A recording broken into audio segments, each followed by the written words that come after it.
Hey, and welcome to day 10. I am Dee, the Learning Mandarin Jamaican, and we're going to see another word that is said two different ways, but is used in different contexts.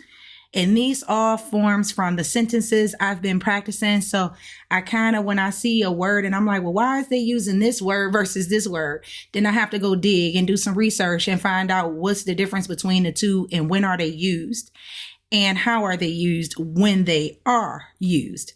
So let's talk about these concepts today. So we have two words that kind of mean the same thing, just used in a different context. And that is the word sometimes.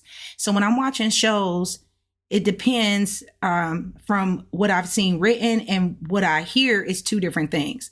So the word sometimes can be said as yo. So this is yo. And it's a third tone. So it's yo, yo. It's like you're saying yo. Yo, shi, ho. So sh is in a second tone. So it's yo, shi, ho. So we're going to go up with the sh, ho, fast down with the fourth tone. So yo, shi, ho. That means sometimes. And then you have yo, shi. That's said as well. So what's the difference in having the yo, ho on the end of this sometimes? Well, if we go to the yo, shi, ho, this is more commonly used. Is used in informal conversations when they say sometimes or at times. I like to do this. And this is said more common in verbal speech. So this sentence here is yo, shi, ho. Now we have two third tones side by side, which this is going to make this go wah. It's going to make it go up into a second tone and then drop down to this third tone. And then we got first tone all the way across. So yo, shi, ho, wa, si, huan, he, ka, fe. So yo, shi, ho, wa, si, huan, he, ka, fe. Which is sometimes I like to drink coffee. Sometimes I like to drink coffee. So that's what we get from that sentence there. So if we just use yo, shi, this is used in more written and in more formal context. So you will see this written opposed to this being written with the ho at the end. It's just said that way. But if I was writing it, you would leave the ho off. And you would just use the yo, shi. So this one says yo, shi, hua. And this is hoi, hoi, hoi, hoi. Because this is an an E. This I is an E. So it's hoi, hoi, hoi. And this is more of a T sound, but more of a CHU is the closest you can get to it, because this U, when it's a Q, has the U with the two dots. So it's more of a chu, chu, and it's a down, chu, chu, chu. And then this is pow, like how, pow, boo. So yo, shi, hua, because we got the third tone, yo, shi.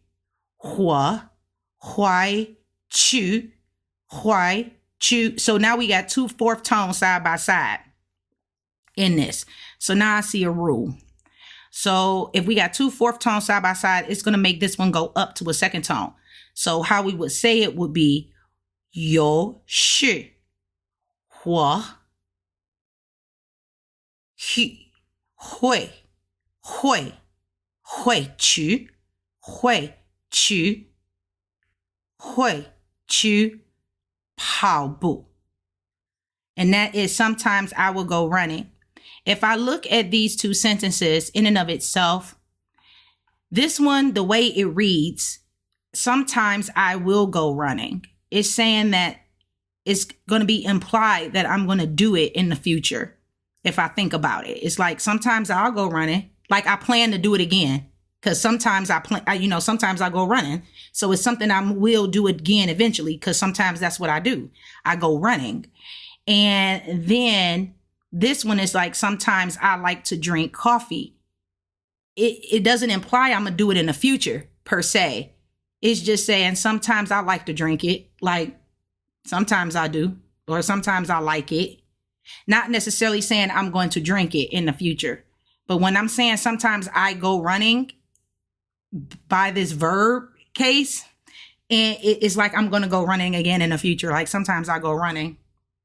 Like that's what I do sometimes. Where this is just sometimes I like to drink. Sometimes I like to drink coffee. Not necessarily implying I'm going to drink it in the future, but sometimes I like to drink it.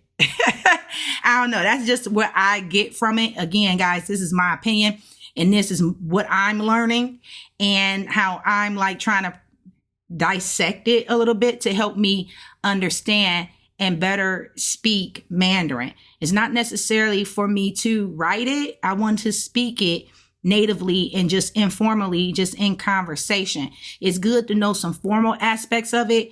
And it's good for me to know that if it's written, if I see it without the whole part of it, it still means sometimes, because I might just see it written like this with just these two symbols, but at least I know it means sometimes, but it's just written in the written form, where when I'm speaking, I need to add the ho at the end. Whereas yo shi ho, yo shi ho, yo shi ho, yo shi ho.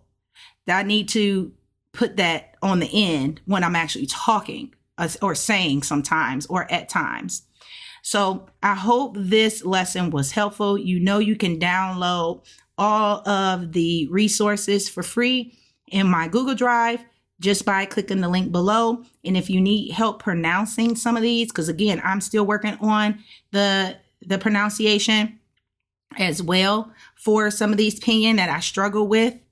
And you can get the dictionary too that I use. I use Pleco to look up certain words that I need to understand. It puts it in context for me with some sentences in there too. And it also tells me how to pronounce it. So that's good as well. So I hope this was helpful. I'll see you in the upcoming lessons.